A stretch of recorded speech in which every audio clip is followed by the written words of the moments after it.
ফরিদপুরের স্টেশন বাজার এলাকায় মাদক সংক্রান্ত বিরোধের জেরে রাজু নামের এক ব্যক্তিকে কুপিয়ে হত্যা করা হয়েছে।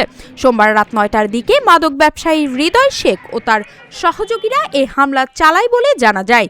নিহতের পরিবার ও স্থানীয় সূত্রে জানা গেছে, মাদক ব্যবসায়ী শিল্পী বেগমের সঙ্গে রাজুর দীর্ঘদিন ধরে দ্বন্দ্ব চলছিল। সম্প্রতি শিল্পী বেগম পুলিশের হাতে গ্রেপ্তার হওয়ার পেছনে রাজু সোর্স হিসেবে কাজ করেছে এমন সন্দেহে তার ওপর ক্ষুব্ধ ছিল শিল্পীর পরিবার।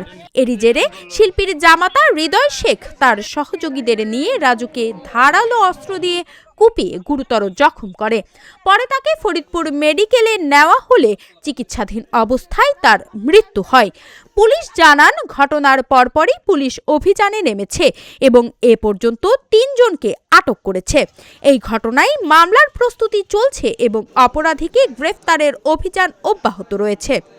এই ভিকটিমের পক্ষ থেকে এখন পর্যন্ত থানায় কোনো ধরনের অভিযোগ দেওয়া হয়নি, তবে আমরা তাদেরকে বলেছি দ্রুত অভিযোগ দেওয়ার জন্য।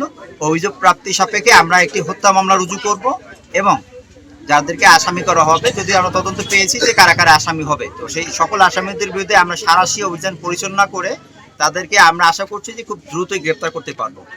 এই একটি বিষয়। আর আরেকটি বিষয় হলো যে আমরা যেটা জানতে পেরেছি সেটা হলো যে এই যে কলোনি রয়েছে, এর পাশে একটি কলোনি সুইপার কলোনি এবং ওই পাশে আরেকটি রয়েছে রেলওয়ে কলোনি। তো এখানে মাদকের বেচা কেনা হয়ে থাকে, আমরা এটা জানতে পেরেছি। তো আমরা এই যে 2 কলোনি সহ এই কলোনিতে যারা বসবাস করে এবং যারা মাদক ব্যবসার সাথে জড়িত তাদের তালিকা করব এবং আমরা এই মাদকের বিরুদ্ধে অভিযান পরিচালনা করব।